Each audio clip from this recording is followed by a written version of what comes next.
তেল গরম হয়ে গেছে, এখন ডিমগুলো দিয়ে দেবো।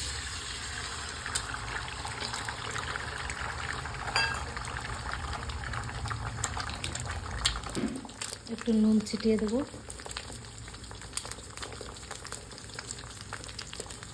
দেশি মুরগির ডিম, এগুলো সব দেশি মুরগির ডিম। ডিমটা উল্টে নিয়েছি।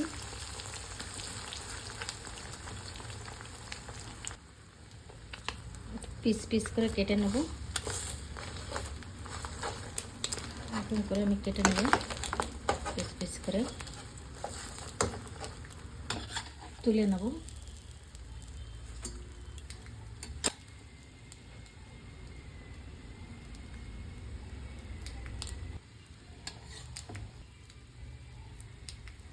এই কড়াইতে একটু তেল দিয়ে দেবো।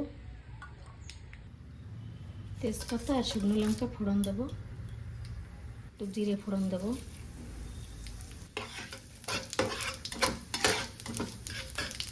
বেটে রাখা মশলাটা দিয়ে দেবো। এর ভিতরে কি কি আছে? টমেটো, কাঁচা লঙ্কা, পেঁয়াজ আর এক টুকরো রসুনের কোয়া দিয়ে দেবো।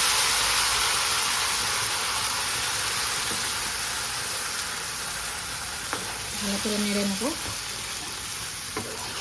কাঁচা গন্ধটা যেন চলে যায়।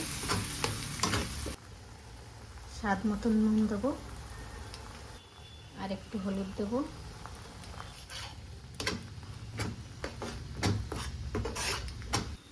একটু ধনেপাতা দিয়ে দেবো। আবার নামানোর আগে আবার একটু দিয়ে দেবো। মশলা কষে এসছে, এখন গরম জলটা দিয়ে দেবো।